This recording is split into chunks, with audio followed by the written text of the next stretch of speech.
My name is W. Clement Stone. As General Manager of the Napoleon Hill Associates, it is my privilege to introduce you to Napoleon Hill. How do you do? I'm very happy to have this personal visit with you. Won't you be seated, please? And now, may I request that you forget all your problems and just relax while I bring you the master key with which you may unlock the door to any opportunity that your mind can conceive. The master key consists of 17 principles, the first of which is definiteness of purpose. Right here at the beginning of our visit, I'm going to make you a promise. If you will decide definitely what you want most during your entire lifetime and write it down on paper so that I can read it, I will give you the master key with which you may open the door to the attainment of your desires, whatever they may be. The exact moment when I will deliver this master key to you will depend entirely upon when you are ready to receive it. This is the first of 13 messages that I will deliver to you. Now, in each message, I will describe the master key in terms that you will understand, if you are ready to understand. And now I shall give you the first cue as to the nature of the great master key which has been responsible for all the great successes in every calling, in every part of the world. Please listen carefully to what I have to say, because you may discover the secret of the master key in this first visit. You may get your first cue as to the nature of the great master key when I tell you that psychologists have discovered a natural law which is the very foundation of all personal successes.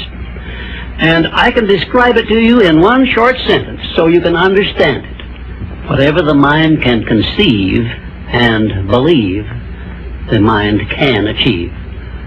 Isn't that a profound statement? You will notice that it says nothing about the need for education, but simply that whatever your mind can conceive and believe, your mind can achieve. Now, if you want evidence that the mind can achieve whatever the mind can conceive without the benefit of formal education, you only have to remember that Thomas A. Edison conceived the idea of becoming an inventor and lived to become the world's greatest scientist in the field of invention, with only 3 months of common school education. When I first heard Andrew Carnegie describe this natural law, which makes it possible for you and I and everyone else to write his own price tag in life and attain it, I became so enthused over it that I began to search for the power back of it, and my curiosity led me finally to the discovery of the master key, which I shall reveal to you if you are ready to receive it. My search led me to the study of the spiritual forces with which all of us are blessed. And it was in this field that I came upon a clue which has enabled me to help millions of people to find their earthly destinies. I want to describe my discovery in the simplest terms possible, because it will reveal to you why it is true that whatever the mind can conceive and believe, the mind can achieve, regardless of how many times you may have failed in the past or how lofty your aims and hopes may be. I caught my first fleeting glimpse of the profound law which provides the means by which we may choose our own purpose in life and attain it while I was being coached by Andrew Carnegie during the organization of the Science of Success philosophy. I had just finished telling Mr. Carnegie that I feared he had chosen the wrong person to give the world the first practical philosophy of personal success because of my youth, my lack of education, and my lack of finances. Well, at this point, Mr. Carnegie delivered a lecture that I shall never forget because it changed my entire life and paved the way for my helping to change the lives of millions of people, some of them not yet born. Let me call your attention to a great power which is under your control, said Mr. Carnegie, a power which is greater than poverty, greater than the lack of education, greater than all of your fears and superstitions combined.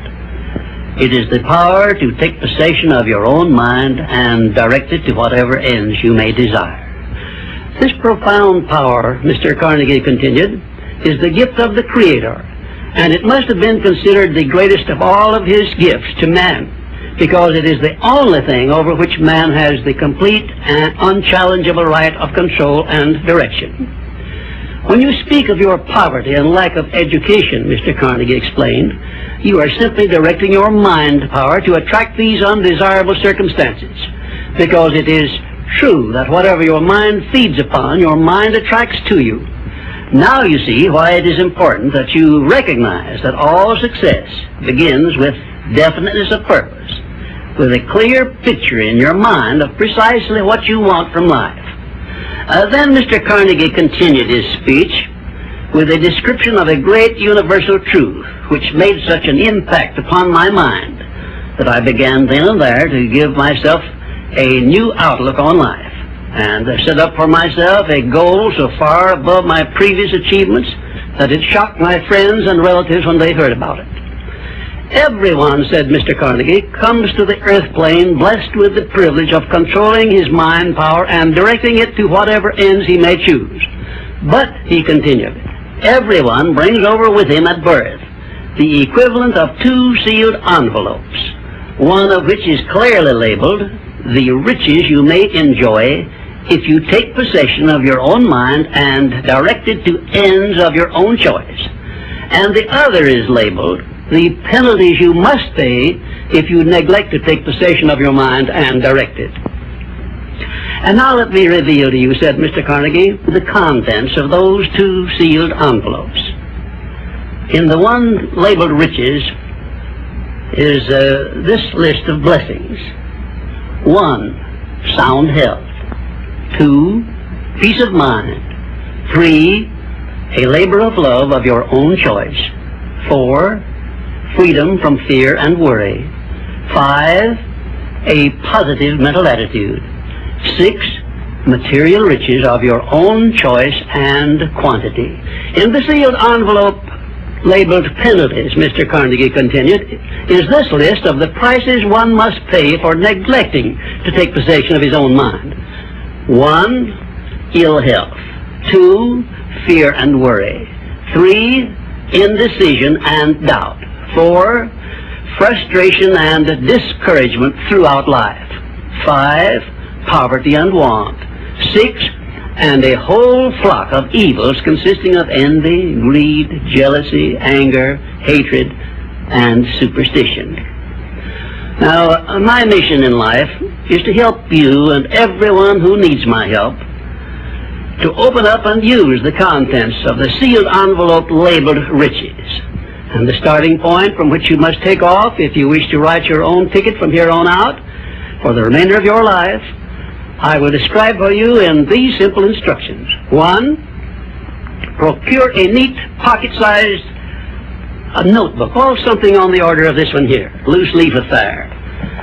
And on page 1, write down a clear description of your major desire in life, the one circumstance or position or thing which you will be willing to accept as your idea of success.